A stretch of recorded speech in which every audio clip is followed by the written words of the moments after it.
Hello everyone, मैं ममतेश गुप्ता। आज देखेंगे सी टेट का प्रीवियस पेपर जो हुआ था 31 जनवरी 2021 को। और इस पेपर के हमने कई सारे पार्ट पहले कंप्लीट कर लिए हैं। अगर अभी तक आपने नहीं देखे हैं तो इसी वीडियो के डिस्क्रिप्शन में मैंने सी टेट के प्रीवियस पेपर की लिंक डाली हुई है। आप उस लिंक पर क्लिक कर इसके पहले वाले पार्ट देख सकते हैं। उस वीडियो में लगभग आपको 90 के लगभग वीडियोस मिलेंगी देखने को। क्योंकि 2014 से 2024 तक के जितने भी प्रीवियस पेपर हुए हैं वो सभी आपको उस प्ले लिस्ट में मिल जाएंगे। ठीक है। और ये जो साइड में प्लेलिस्ट लगी हुई है ये सभी मैंने पढ़ाई है 6 से और 8 तक की एनसीईआरटी आपके लिए सफिशियंट है सी टेट के पेपर के लिए। तो आप इन सभी वीडियोस को देख सकते हैं और इन क्लासेस से रिलेटेड जो भी एमसीक्यू है वो सब भी देख सकते हो। एमसीक्यू की अलग प्ले लिस्ट है और थ्योरी वाली अलग प्ले लिस्ट है। आपको जो देखना है आप वो देख सकते हैं।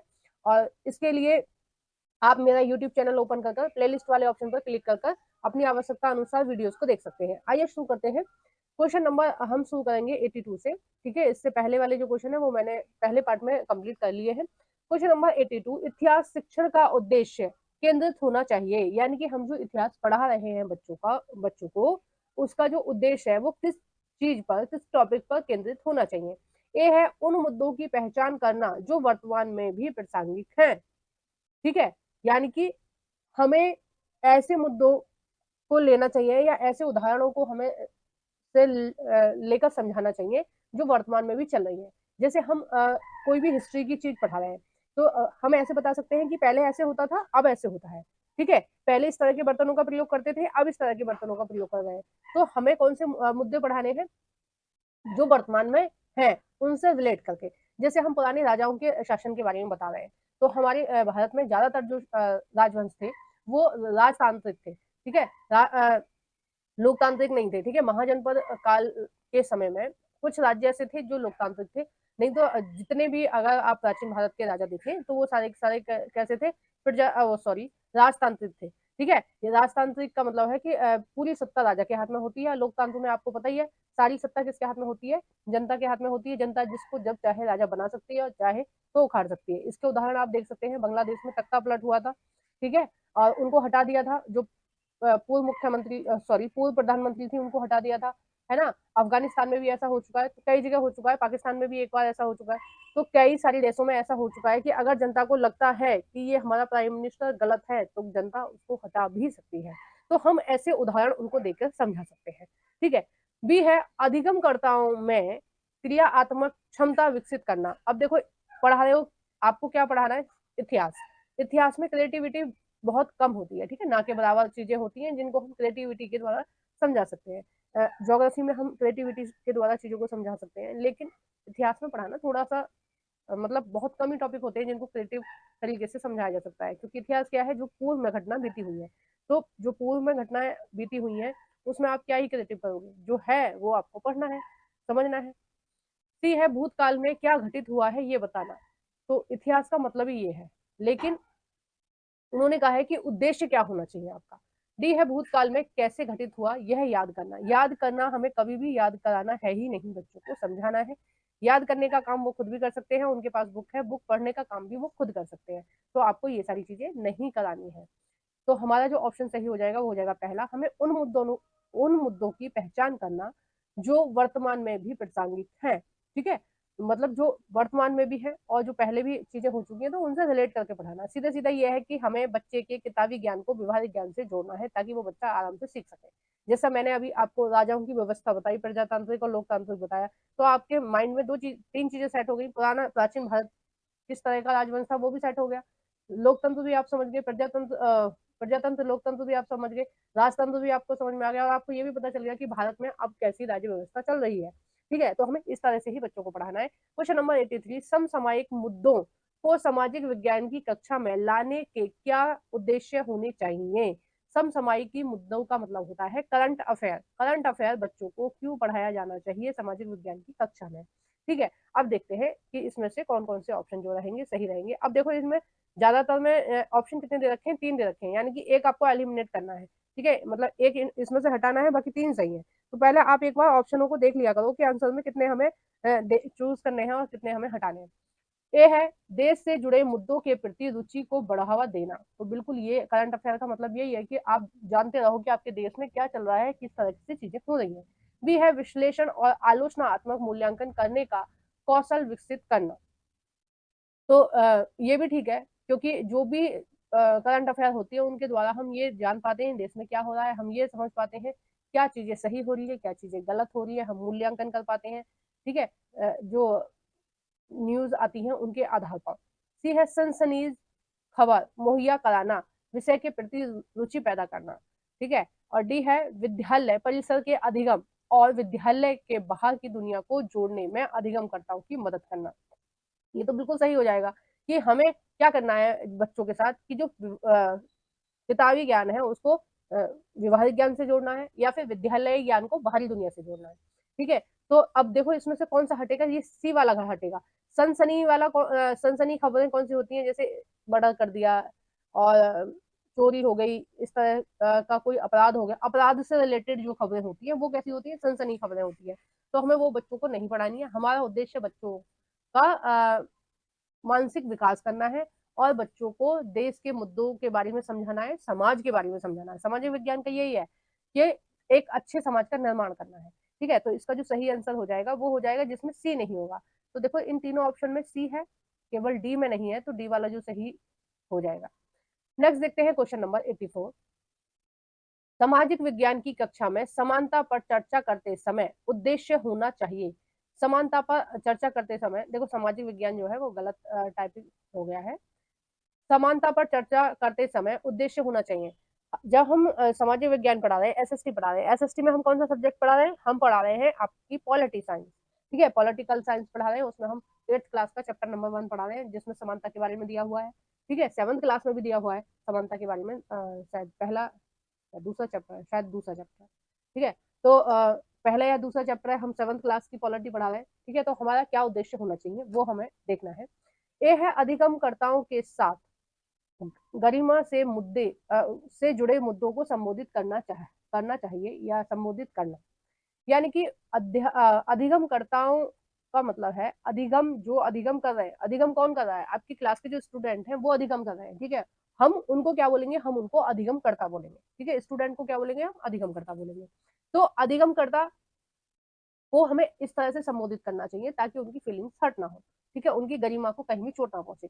जैसे हम उनको बता रहे हैं जो पुराने समय में जो भी ये एससी या ओबीसी का जो आरक्षण दिया जाता है, उस आरक्षण को देने की क्या वजह है, तो हमें किसी पार्टिकुलर जाति का नाम नहीं लेना चाहिए। ठीक है, कि इस जाति के लिए ये आरक्षण है। हम ऐसे बोल सकते हैं जनजाति या अनुसूचित जाति, इस तरह के हम शब्दों का प्रयोग कर सकते हैं जो कि एनसीईआरटी में दिए हुए हैं, है ना। लेकिन अगर हम पर्टिकुलर एक जाति या समुदाय के बारे में नाम लेकर संबोधित करेंगे, किसी सरनेम को लेकर हम इंडिकेट करेंगे, तो जो भी उस सरनेम से रिलेटेड बच्चा होगा या फिर उस समुदाय का होगा या उस जाति का होगा, तो उसकी फीलिंग जो होंगी ना वो हर्ट होंगी। तो हमें ऐसा नहीं करना है। हमें क्या करना है कि हमें इस तरह से बच्चों को पढ़ाना है, इस तरह से समझाना है क्लास में कि किसी भी बच्चे की फीलिंग हर्ट ना हो। ठीक है, क्योंकि आपकी क्लास में हर तरह के बच्चे होंगे, जनरल के भी होंगे, ओबीसी के भी होंगे, एससी के भी होंगे, हर समाज के होंगे, हर समुदाय के होंगे और हर धर्म के होंगे। तो आपको उसी हिसाब से बच्चों को समझाना है। ठीक है, ये नहीं है कि आप एक एक डिटेल में एक एक जाति का नाम लें, एक एक उसका नाम लें। ठीक है, ताकि उस बच्चे की फीलिंग्स जो है वो हर्ट ना हो। ठीक है, वो दुखी ना हो ये सुनकर। बी है सभी का सम्मान करने के प्रति अधिगमकर्ताओं को संवेदनशील बनाना। मतलब अपने स्टूडेंटों को ये समझाना कि भाई आपको सबका सम्मान करना चाहिए। ठीक है, चाहे वो किसी भी जाति या धर्म से है, कोई भी है, गरीब है, अमीर है, हमें सबका क्या करना चाहिए, सम्मान करना चाहिए। सी है संविधान में परिलक्षित मूल्यों पर आधारित होना। हमें किस हिसाब से पढ़ाना है, जिस हिसाब से हमारे संविधान में दिया है। ऐसा नहीं है कि हम समानता की परिभाषा अपनी तरफ से बना के उनको पढ़ाएं, नहीं, हमें वैसे ही पढ़ाना है जैसे संविधान में दिया है। संविधान में जो जो चीजें दी हुई है हमें वो ही बतानी है, संविधान में क्या परिभाषा दी हुई है समानता की। ठीक है, डी है यह समझाना कि हर तरह का अंतर असमानता की तरफ ले जाता है। हमें असमानता के बारे में पढ़ाना ही नहीं है, हमें तो बताना ही समानता के बारे में है। तो डी वाला जो ऑप्शन है वो गलत हो जाएगा। ठीक है, अब जिस ऑप्शन में डी नहीं होगा वही सही होगा, तो सी वाला जो है ऑप्शन है उसमें डी नहीं है तो वही सही है। नेक्स्ट देखते हैं क्वेश्चन नंबर 85। कक्षा और समाज में व्याप्त विविधता को संबोधित करने के लिए सामाजिक विज्ञान के शिक्षक को चाहिए कि, अब सामाजिक विज्ञान के शिक्षक को क्या चाहिए। ए है विभिन्न संस्कृतियों से जुड़े उदाहरण को कक्षा की चर्चा में शामिल करें। हम क्या पढ़ा रहे हैं, हम पढ़ा रहे हैं विविधता। ठीक है, विविधता क्या होती है कि जैसे भारत है, भारत कैसा देश है, विविधताओं वाला देश, अलग अलग डिफरेंट डिफरेंट तरीके के कल्चर यहाँ है। ठीक है, हर स्टेट में अलग कल्चर है। ठीक है, हर राज्य की अपनी अलग संस्कृति है, अपनी अलग भाषा है, सारी चीजें अलग अलग है। ठीक है, तो उसको ध्यान में रखते हुए हमें बच्चों को समझाना है। विभिन्न संस्कृतियों से जुड़े उदाहरणों को कक्षा में चर्चा में शामिल करें, ताकि बच्चों के माइंड में सभी संस्कृतियों के प्रति समान सम्मान रहे। जैसे आप दिल्ली में अगर आप किसी कक्षा में पढ़ा रहे हो, तो हरियाणा से भी आपको बच्चा मिलेगा वहां पर, राजस्थान का भी बच्चा मिलेगा, यूपी का भी मिलेगा, बिहार का भी मिलेगा। भाई आसपास के लोग भी तो आते हैं ना रहने के लिए, दूसरे दूसरे शहरों में जॉब के लिए, तो उनके बच्चे कहाँ पढ़ेंगे, उनके बच्चे आपकी क्लास में होंगे। तो आप सबकी सबकी संस्कृतियों को अगर आप पढ़ाएंगे, विभिन्न विभिन्न संस्कृतियों को पढ़ाएंगे, तो उन बच्चों में एक दूसरे के प्रति सद्भावना आएगी, प्रेम बढ़ेगा। ठीक है, एक दूसरे को जानने का मौका मिलेगा, और वो सारी की सारी संस्कृतियों को एक्सेप्ट करेंगे और विविधता को समझेंगे। बी है, केवल उन्हीं उदाहरणों को लेना जो अधिकांश बहुमत के लिए प्रासंगिक हो। यानी कि जैसे किसी मतलब किसी संस्कृति से जुड़े हुए बच्चे ज्यादा हैं, जैसे आपकी क्लास में हिंदी से जुड़े हुए ज्यादा हैं, तो आप उस संस्कृति से रिलेटेड पढ़ाओ। ठीक है, ये ऑप्शन में बोल रहा है, तो ये तो गलत है ना, बाकी के जो बच्चे बैठे हैं दूसरी दूसरी संस्कृतियों के, वो उनको गलत फीलिंग आएगी। सी है, अपने व्यक्तिगत अनुभव को कक्षा में साझा करने के लिए विद्यार्थियों को प्रेरित करना। तो देखिए, इसका जो सही आंसर होगा वो हो जाएगा जिसमें बी नहीं होगा, तो सी वाला ऑप्शन सही है, ए और सी दोनों सही है। देखो, मैं हमेशा बोलती हूँ कि जब भी आप क्वेश्चन सॉल्व करते हो, तो एक बार आप नीचे की तरफ देख लिया करो कि आपको कितने ऑप्शन सही ढूंढने हैं और इसमें कितने गलत होंगे। अब देखो, नीचे कहीं ना कहीं आपको पता चल रहा है कि दो दो दे रखे हैं इनमें, तो आपको एक इसमें कोई भी गलत होगा। और मैं एक चीज और बताना चाहती हूँ, केवल वाला, ठीक है, 99% गलत होता है ऑप्शन, केवल वाला, पाठ्य पुस्तक वाला जो ऑप्शन होता है वो 99% गलत होता है। रटना, याद करना, ये ऑप्शन हमेशा गलत होते हैं। ठीक है, अगर बाई चांस ऐसा होता है कि जो पूरा की पूरा ऑप्शन है उसका पूरा सेंस ही चेंज है, तो वो एक अलग बात है। नहीं, ज्यादातर 99% ये जो ऑप्शन होते हैं ये गलत होते हैं, तो इनको ध्यान रखना, क्योंकि हमें ऐसे करना ही नहीं है। सीमित नहीं पढ़ाना है, हमें विस्तार से पढ़ाना है बच्चों को। क्वेश्चन नंबर 86, सामाजिक विज्ञान में आकलन को बल देना चाहिए।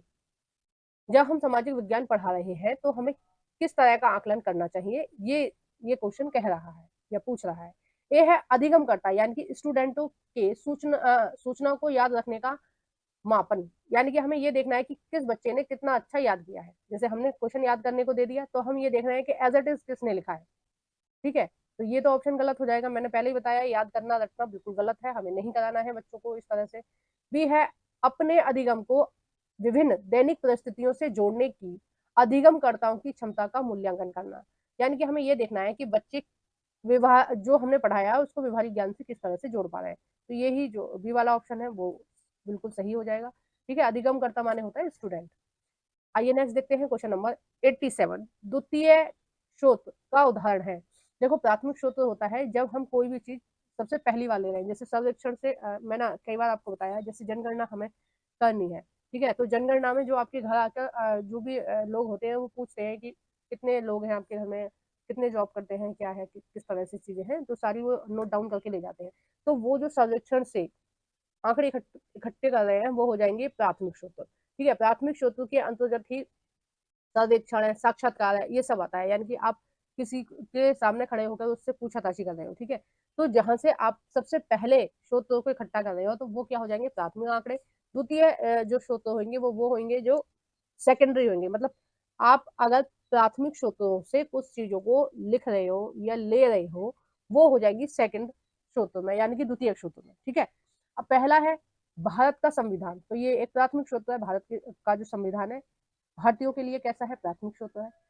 भी है अरविंद नाथ टैगोर की पेंटिंग। ठीक है, तो जिसने भी ये पेंटिंग बनाई है वो क्या है, वो एक तरह से प्राथमिक स्रोत है। सी है C.A. बैडली द्वारा लिखित an illustrated history of modern India. और डी है जेम्स मिल द्वारा लिखी एक हिस्ट्री ऑफ ब्रिटिश इंडिया। देखो, जब इन्होंने ये जेम्स मिल ने जो बुक लिखी थी, तो सबसे पहली बार लिखी थी। ठीक है, सबसे पहले लिखी थी इन्होंने बुक, तो ये एक तरह से क्या हो जाएगा, प्राथमिक स्रोत हो जाएगा। लेकिन इन्होंने जो बुक लिखी है, इन्होंने अपनी बुक में कुछ कुछ स्रोत कहीं कहीं से लिए हैं। ठीक है, तो ये कैसे हो जाएगी, ये द्वितीय स्रोत हो जाएगा। जबकि देखो मैंने आपको बताया जो पुस्तकों में चीजें लिखी होती है वो द्वितीय स्रोत होती है, लेकिन कुछ पुस्तक जो एक पर्टिकुलर इंसान ने लिखी है, अपने अनुभवों के द्वारा लिखी है, तो वो क्या हो जाएगा, वो प्राथमिक स्रोत हो जाएगा। जैसे किसी की भी बायोपिक है, तो जिसने वो बायोपिक लिखी है वो क्या है, वो एक प्राथमिक स्रोत है, उसने मतलब सारे स्रोत इकट्ठे किए हैं और उसने लिखी है, तो वो क्या हो जाएगा, प्राथमिक स्रोत हो जाएगा। आइए नेक्स्ट देखते हैं क्वेश्चन नंबर 88। औपनिवेशिक भारत में स्त्री शिक्षा पर चर्चा करने के लिए विद्यार्थी निम्न आत्मकथाओं में से किनको संदर्भित कर सकते हैं। हमें औपनिवेश भारत के बारे में देखना है, यानी कि 1950 से पहले का जो भारत था, जब अंग्रेज हम पर शासन कर रहे थे, तब के बारे में है। ठीक है, तो आप निम्नलिखित आत्मकथाओं में से किसको संदर्भित करेंगे। अब देखिए इसमें आपको देखना है कि कौन सा जो इन्होंने नाम दे रखा है वो आत्मकथा है। इन्होंने आत्मकथा के बारे में पूछा है, तो जो इसमें आत्मकथा है वही आंसर होगा। और देखो ये जो आया है ना क्वेश्चन, ये एनसीईआरटी से ही पूछा है ना। ये आपकी 7th क्लास की हिस्ट्री एनसीईआरटी चैप्टर नंबर 5 है। नहीं, ये आपकी 8th क्लास की हिस्ट्री में से आया है, 7th क्लास की में से नहीं आया, 8th क्लास की हिस्ट्री में से आया है। और 7th क्लास की ये पॉलिटिकल साइंस एनसीईआरटी में भी दे रखा है। लास्ट वाला चैप्टर होगा ये, शायद सेकंड लास्ट होगा चैप्टर में दे रखा है। उसमें इन सारी विदेशियों के बारे में दे रखा है, मतलब रुकैया सखावत हुसैन के बारे में, ताराबाई शिंदे के बारे में, रमाबाई के बारे में, इन सब के बारे में दे रखा है कि इन्होंने स्त्री शिक्षा के लिए किस तरह से काम किया, इन्होंने अपनी शिक्षा कैसे जारी रखी और कैसे इन्होंने पढ़ाई लिखाई करी, कैसे इन्होंने समाज में अपना योगदान दिया। ये सारी चीजें उस में मिलेंगी। तो ये जो है ये 2 बुकों में है, बहुत इंपॉर्टेंट है, आप जरूर देखना इसको। आइए देखते हैं कि आत्मकथा का उदाहरण कौन सा है। ए है रुकैया सखावत हुसैन कृति सुल्ताना का सपना। देखो सुल्ताना जो सपना है, रुकैया हुसैन ने जो लिखा है, रुकैया हुसैन ने लिखी है ये वाली पुस्तक। लेकिन इसमें क्या है कि रुकैया हुसैन एक सपना देखती हैं, उसमें वो देखती हैं कि लड़कियां जो है वो प्लेन उड़ा रही हैं। ठीक है, अब सोचो उस टाइम पे वो ये सोच रही थी कि लड़कियां हेलीकॉप्टर उड़ा रही हैं, तब हमारे देश में गाड़ी भी नहीं थी। ठीक है, गाड़ी भी नहीं चलती थी उस टाइम पे। वो कल्पना कर रही थी कि एक आयल वो है, कोई द्वीप है, उसके बारे में ये सोच रही है कि हम उस पर कैसे जा रहे हैं, प्लेन से उड़ के जा रहे हैं। तो ये तो नहीं होगा, ये आत्मकथा नहीं है। बी है सतनार कृति मणि मेखलाई, तो ये भी नहीं है आत्मकथा। तीसरा है ताराबाई शिंदे कृति है, इन्होंने लिखी है पुस्तक, पुस्तक का नाम है स्त्री पुरुष तुलना। तो स्त्री पुरुष तुलना में इनकी आत्मकथा नहीं है, जबकि इन्होंने ये बताया है कि स्त्री और पुरुष भगवान के यहाँ से सेम आए, फिर भी उन दोनों में फर्क क्यों। ठीक है, क्यों स्त्रियों को पढ़ने नहीं दिया जा रहा, क्यों पुरुषों को पढ़ने दिया जा रहा है। ठीक है, क्यों स्त्रियां केवल घर का ही काम कर सकती हैं, क्यों स्त्रियों को अब पुरुषों का ऑर्डर फॉलो करना पड़ेगा, क्यों स्त्रियों की कोई फीलिंग्स नहीं समझ रहा है। तो ये सारी चीजें उन्होंने इस पुस्तक में दिखाई है। डी है रमा सॉरी राम, ये सॉरी रास है, ठीक है, राम नहीं है, ये रास सुंदरी देवी। ठीक है, ये क्या है, टाइपिंग मिस्टेक है, रास सुंदरी देवी कीर्ति लिखी है अमार जीवन। ठीक है, अब देखो ये बंगाली में लिखी हुई है, इसलिए बंगाली भाषा में हमारे को अमार बोलते हैं। जीवन, कहीं कहीं इसको जीवोम भी लिखा है। ठीक है, कहीं कहीं इसको क्या लिखा है, जीवोम भी लिखा है। अगर आप नेट पे सर्च करेंगे तो जी जोबोम, जीवोम, मतलब अजीब सा साउंड है। देखो सबका अपना अलग अलग साउंड होता है ना, अपने अपने राज्य का। तो हम बंगाली भाषा को हिंदी भाषा में लिख रहे हैं, तो थोड़ा ऐसे ही अटपटा सा लिखा जाएगा। तो अमार जीवन में इन्होंने अपनी आत्मकथा लिखी है और इन्होंने पूरा डिटेल में बताया है कि इन्होंने किस तरह से संघर्ष किया और किस तरह से चीजें की। तो इसका जो सही आंसर हो जाएगा वो हो जाएगा डी, ऑप्शन एकदम सही है। नेक्स्ट देखते हैं क्वेश्चन नंबर 89। भूगोल शिक्षण को किन मुद्दों से जुड़े संदर्भ में परिप्रेक्ष्य का विकास करना चाहिए। यानी कि सीधे सीधे बोल रहे हैं ये कि भूगोल अगर हम पढ़ा रहे हैं तो हमें किन किन मुद्दों को पढ़ाना चाहिए। तो आपको क्या चूज करना है इसमें से कि जो जो भूगोल के टॉपिक है वो हम पढ़ाएंगे, क्योंकि हमें पढ़ाना क्या है, भूगोल पढ़ाना है। अगर अदर सब्जेक्ट का कोई टॉपिक है तो वो हमें हटा देना है। ए है संसाधन एवं संरक्षण, तो ये आपका 8th क्लास का है। बी है विकास और विस्थापन, ये भी आपका ज्योग्राफी से ही है, ठीक है, भूगोल से है। सी है विविधता में एकता से जुड़े चुनौतियां, ये आपकी पॉलिटिकल साइंस एनसीईआरटी से 6th क्लास की। ठीक है, डी है मानव विकास, तो ये भी आपका 8th क्लास की ज्योग्राफी से है। तो ये तीनों किससे है, ज्योग्राफी से है। ठीक है, जबकि जो सी वाला है वो पॉलिटिकल साइंस एनसीईआरटी से है। तो इसका जो सही आंसर हो जाएगा वो हो जाएगा बी। ए बी और डी सही है, जबकि सी गलत है, क्योंकि वो पॉलिटिकल साइंस एनसीईआरटी का टॉपिक है। Question number 90। एक सक्रिय सामाजिक विज्ञान की कक्षा अधिगमकर्ताओं को प्रेरित करती है, किस चीज के लिए प्रेरित करती है। एक सक्रिय है, यानी कि जिसमें बच्चे भी भागीदार हैं पढ़ाई में और टीचर भी, ठीक है। एक तरह से बाल केंद्रित शिक्षा चल रही है यहाँ पर, कि कक्षा अधिगमकर्ताओं को प्रेरित करती है, यानी कि स्टूडेंटों को कैसे एक्साइटेड बनाती है। ए है व्याख्यान को सुनना और साझा किए गए पर निर्भर रहना, ठीक है। तो ये तो ऑप्शन गलत हो जाएगा। व्याख्यान को सुनना केवल एकमात्र उद्देश्य नहीं है। बी है चुनौतीपूर्ण प्रोजेक्ट में भागीदार बनना। सी है चर्चा को न्यूनतम करना, यानी कि जो चर्चा वगैरह होती है क्लास में उसको कम से कम करना, ठीक है। डी है पाठ्य पुस्तक के पाठन पर केंद्रित होना। तो मैंने आपको बताया है कि हमें पाठ्य पुस्तक को नहीं पढ़ाना है, केवल पाठ्य पुस्तक पर केंद्रित नहीं होना है, हमें बच्चों को ज्यादा से ज्यादा व्यवहारिक ज्ञान देना है, व्यवहारिक ज्ञान से जोड़ना है, ताकि जो भी हम चीजों को पढ़ा रहे हैं बच्चे उनको अपने व्यवहारिक ज्ञान से या अपने जीवन में उनका प्रयोग कर सकें, ठीक है। तो इस वीडियो को हम यही समाप्त कर रहे हैं। नेक्स्ट हम लेके आएंगे 2023 का प्रैक्टिस सेट प्रीवियस पेपर। तो आपको वीडियो कैसी लगी है प्लीज कमेंट बॉक्स में बताइएगा। वीडियो को जरूर से लाइक कर देना। जो भी फ्रेंड आपके CTET की तैयारी कर रहे हैं या फिर किसी भी टीचिंग एग्जाम की तैयारी कर रहे हैं, उन सभी फ्रेंडों के साथ मेरी इस वीडियो को शेयर कर देना।